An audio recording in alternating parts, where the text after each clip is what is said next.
so the quote goes, or he's a selfish, lying, manipulative sack of shit who has made enemies for 15 years, and now we're here at the fucking boiling point. Again, shout out to Joe. What people don't realize is that Joe understands the internet and he knows how to have an internet take in a way where people are going to talk about it. I had to realize a while back, and again, I could be wrong. He could mean all this shit 100%. But I realized a while back that he knows what to say. He knows how to speak on things in a way where it's going to echo. It's going to reverberate. It's going to be a part of them. People are going to want to talk about this, right? And I think that to a certain degree, what he's mastered is having takes on something that's going to be a take that you may not relate to, or maybe you haven't thought about, which is a really important skill when it comes to making content. Because the idea is always that I'm giving you something that you don't have, that you don't already have. So that, and that's when people want something, when they feel as though they don't already have it. Okay, so what he may be trying to say is that, and maybe he may mean it 100%, but saying it this way makes it way more provocative. So, let's look at it again. Or he's a selfish, lying, manipulative sack of shit who has made enemies for 15 years, and now we're here at the fucking boiling point. So we can't let those kind of conversations rot, because when people say stuff like this, they need to substantiate their claim. You say he's a lying sack of shit, or you're a sack. What did he do? Or what did he do to you in particular for you to express yourself so strongly? It's an important question. I mean, I don't know if I'm wrong. I don't know, but I think they Eskimo brothers. I think they bang one. I think they've been with the same chick before. But the way that Joe be acting with Drake, he really do be acting like, they got that kind of history. I'm not sure. I could be wrong. But I mean, I don't think they do. But I'm like, but that's how he acts towards him, right? Which I don't realize is that artists, like rappers in particular, are like bad bitches. You know what I'm saying? Like artists, like rappers, can be very self-centered, and in every rapper's mind, they are the best rapper alive, or they're elite in their mind. No rapper that takes their craft serious thinks they're whack, or thinks that they don't deserve to be in the top 5 conversation. That's kind of the mindset that you're supposed to have. So you got to realize Joe still comes from that. He still comes from an artist that has the desire to be in the top 5, top 10 conversation when it's about lyricists. And I do think that for one, people gotta make room for this shit too. Is that everyone kind of has a ceiling with stuff depending on who they are. Everyone has a ceiling, and what Joe accomplished, that just may have been his ceiling, right? And if you really think about it, at the time when Joe came out, that was in the early 2000s when rappers ain't had no long career, no long shelf life. That wasn't a thing, And also he actually got caught up in a lot of like label stuff, you know what I mean, and just wound up kind of sitting on the sidelines for a minute because I think he had a deal with Rockefeller, and Rockefeller broke up, so that left him in limbo and so on and so forth. And eventually he kind of became indie, and but early on Joe was getting online. So Joe was one of the first people to start posting content, like viral content. It would be on World Star Hip Hop. He also had a channel, and he would just post videos and whatnot. And back then, I don't think I didn't know that you made money putting stuff on YouTube. You know what I mean? So they was always making. That's what's funny about the whole thing with the Joe Budden podcast. Like, never understood why they would talk like there's no money. I'm like, this, even back then, they was getting like 200,000 views on their videos, like hundreds of thousands. You know how much money? That's a lot of money, because that's potentially 100,000 watch hours. 100,000 watch hours would be like, let me see. Let's just say that you can make $100 from 1,000 watch hours, right? You know what I'm saying? So 100,000. So if I got 100,000 watch hours, do the math. I can't do it right now. I can't get to the calculator. But anywho, So keep in mind, like a rapper, like they look at they bars and they are like they babies, like they kids. If you say you don't like they raps, that's like saying that I think your son is ugly. You know what I mean? Like that's how it hits. You understand? So Drake and Joe, which was really kind of like Joe kind of like, just rapping by himself. So Joe was like dissing Drake back to back in 2016. And I mean, what, really, even then, I think Joe might have just been doing that because he understood the internet. So he had this whole conspiracy about Drake sneak dissing him and dissing him, and now he's dissing Drake. And he got he actually got a lot of clout for it too, because it got a lot of views. But ultimately Drake never actually responded, right?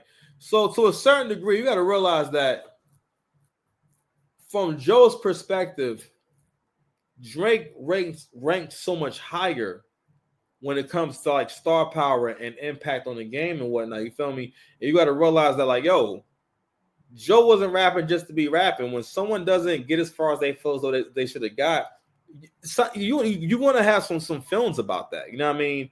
And like, yo, so a part of why I think Joe, and again, Joe is he always gives Drake his props, but at this time when it was the most crucial, he's been more in favor of Kendrick. You know what I mean? So for the most part, I've been seeing a lot of clips where Joe, in a lot of ways, it kind of seems like it's a good time to say stuff like this because no one's going to look at it as hate.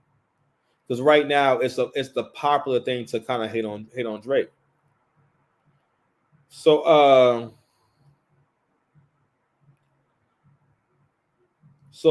Drake says, imagine getting our validation from an ex-musician searching for recognition.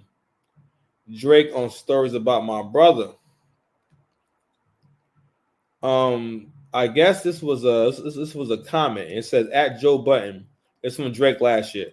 At Joe Budden, you have failed at music. You left it behind to do what you were doing in this clip because it's actually what pays your bills. For any artist watching this, just remember you are watching a failure give their opinion on his idea of a recipe for success. A quitter gives their opinion on how to achieve longevity.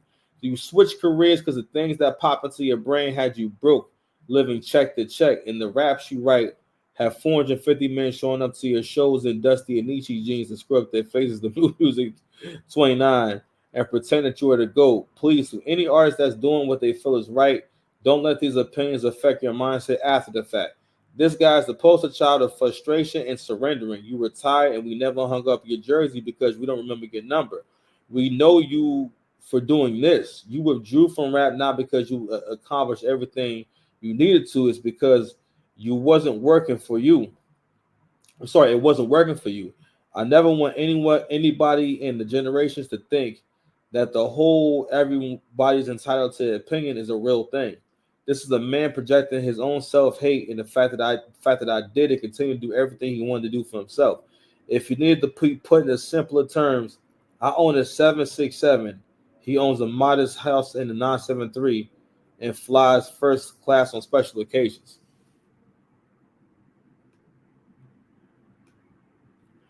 And I know people don't. When I saw that, I think it was when Joe had a rough take on for the dogs. I ain't gonna lie.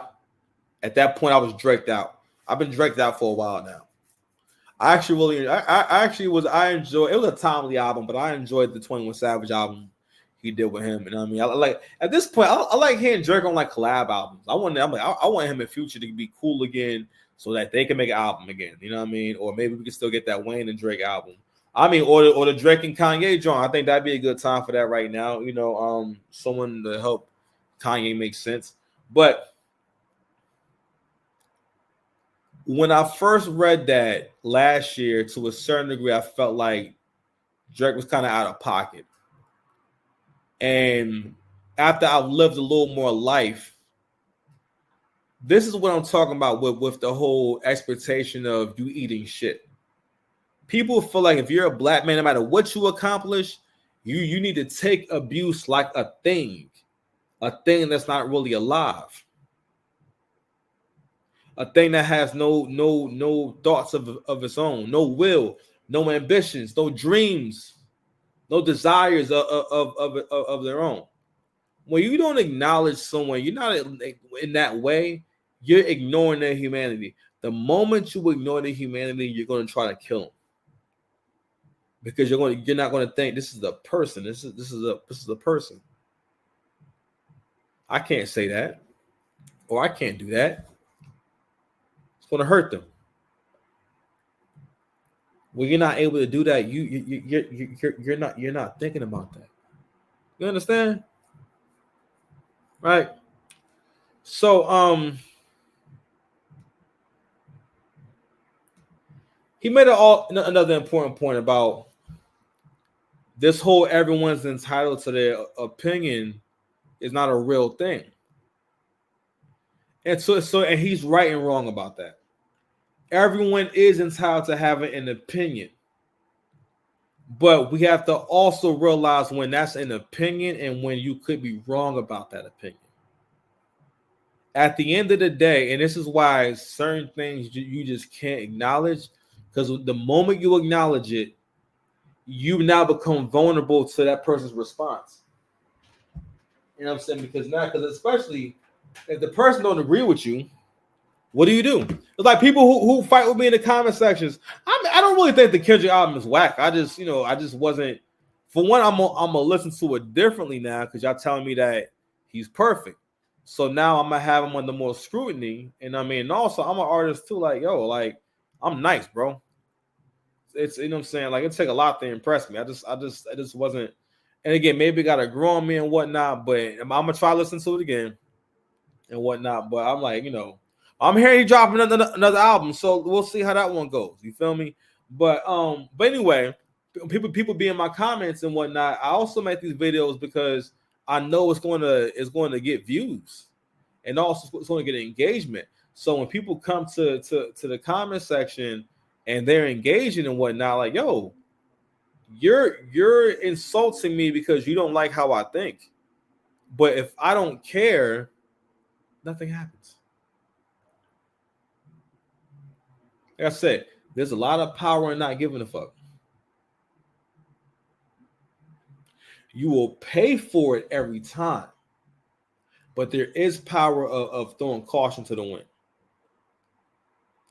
For example, let's say when it comes to violence, whoever is willing to make the threat of violence first and also follow through on it, whether or not you're the most tactical person or someone who's capable of being, physically dominant, there is power in that, especially if the other person is just not on that type of time or wasn't expecting that or wasn't looking for that kind of energy. You feel me?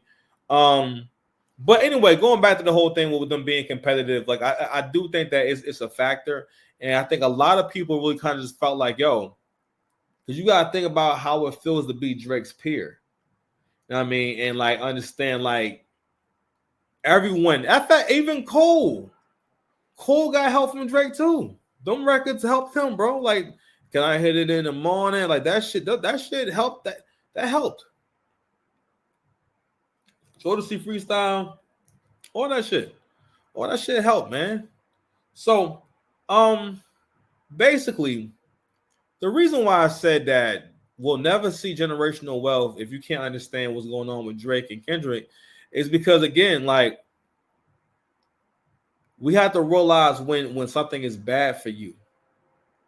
Your willingness to ignore what could be foul play, what could be something basically that would be an injustice to someone, especially when someone takes their work serious. Like, no, like why? Like, so if it was you wouldn't fight back?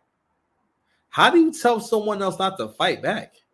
Basically, for the most part, people have been trying to put this in the perspective of, look at you suffer, look at you squirm, look at you deserve the worst. Like, nigga, Drake didn't do nothing to you. Or nothing to you personally. I mean, but anywho, Please like, share, and subscribe, man. Hope you guys enjoy the show. You understand? We are out. I might do another show tonight and whatnot, but your boy is tired, and I'm about to be out this joint, man. Love y'all. Peace. Comment down below.